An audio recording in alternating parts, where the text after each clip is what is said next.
जब हम हिंदी व्याकरण के शिक्षण विधियों की बात करते हैं तो ये विषय अपने आप में बहुत ज़्यादा महत्वपूर्ण है। क्यों महत्वपूर्ण है? क्योंकि अक्सर ये प्रश्न सीटेट की परीक्षाओं में भी पूछा जाता है।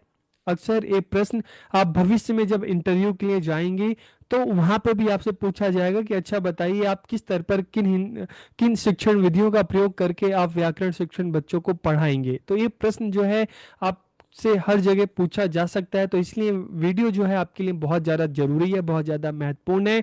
तो वीडियो को पूरा देखिए ताकि आपको हिंदी व्याकरण की शिक्षण विधियों के बारे में पता चल सके।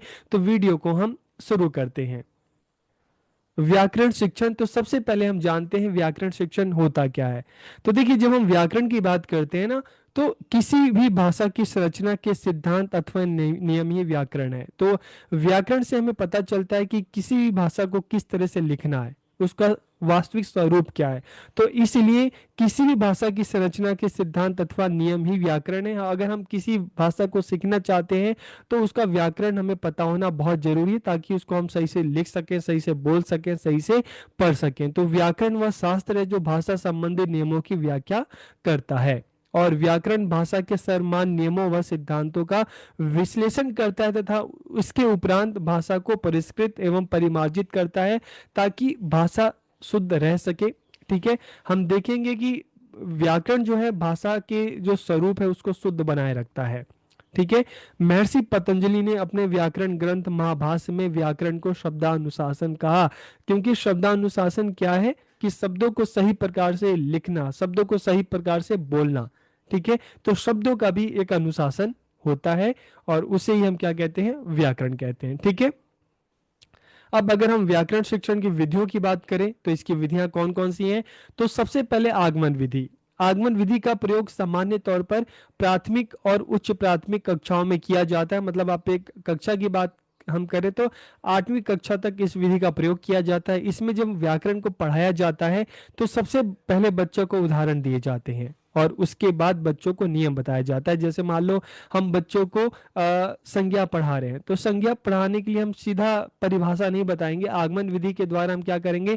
पहले उदाहरण देंगे। जैसे किसी व्यक्ति का नाम हम बच्चों से पूछेंगे, किसी स्थान के नाम के बारे में पूछेंगे, भाव का बोध कराने वाले शब्दों के बारे में हम पूछेंगे और फिर बाद में हम बच्चों से कहेंगे कि किसी व्यक्ति, स्थान या भाव का बोध कराने वाले शब्दों को हम क्या कहते हैं? संज्ञा कहते हैं। तो आगमन विधि में सबसे पहले उदाहरण दिया जाता है, बाद में नियम बताए जाते हैं। ठीक है, निगमन विधि की बात करें तो इसका प्रयोग अक्सर उच्च कक्षाओं में होता है और इसमें सबसे पहले नियम बता दिया जाता है। मान लो संज्ञा की बात करें तो किसी व्यक्ति, वस्तु, स्थान या भाव का बोध कराने वाले शब्दों को संज्ञा कहते हैं। तो यहाँ पे नियम पहले बताए जाते हैं। तो इस विधि में विद्यार्थियों के समक्ष पहले नियम प्रस्तुत किए जाते हैं, फिर उससे संबंधित उदाहरण दिए जाते हैं। और आगमन निगमन विधि की बात करें तो ये दोनों विधियां मिलकर चलती हैं।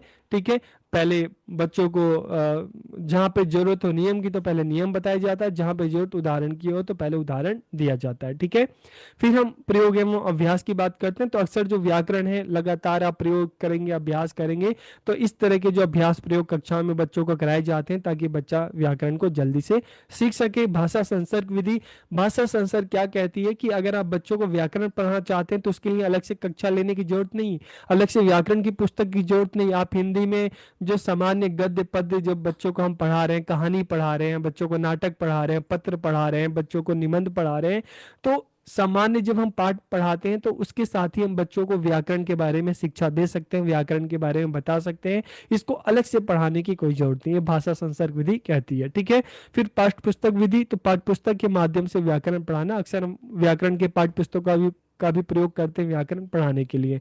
फिर सूत्र विधि क्या है कि सूत्र या नियम याद करके अभ्यास कराना। तो यहाँ पे हम बच्चों को सूत्र और नियम याद करा के हम बच्चों को व्याकरण का अभ्यास कराते हैं। ठीक है, तो इस तरह से आज के इस वीडियो में हमने जाना कि व्याकरण शिक्षण की कौन कौन सी विधियां हैं। और ज्यादातर इसमें जो प्रश्न भी आपसे जो पूछे जाते हैं ना, जैसे आगमन विधि से संबंधित प्रश्न पूछे जाते हैं, निगमन विधि से प्रश्न पूछे जाते हैं और जो भाषा संसर्ग विधि है इससे संबंधित प्रश्न जो है आपसे पूछ लिए जाते हैं। ठीक, तो व्याकरण शिक्षण की आमतौर पर हम विधि की बात करें, आगमन विधि पहले उदाहरण दिया जाता है, निगमन विधि में परिभाषा बताई जाती है, नियम बताए जाते हैं।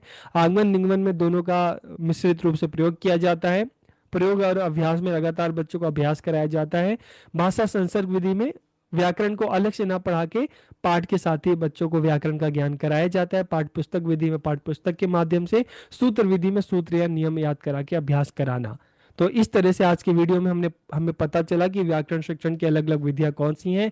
तो वीडियो आपको कैसा लगा कमेंट करके जरूर बताइए। आप सबका बहुत बहुत धन्यवाद।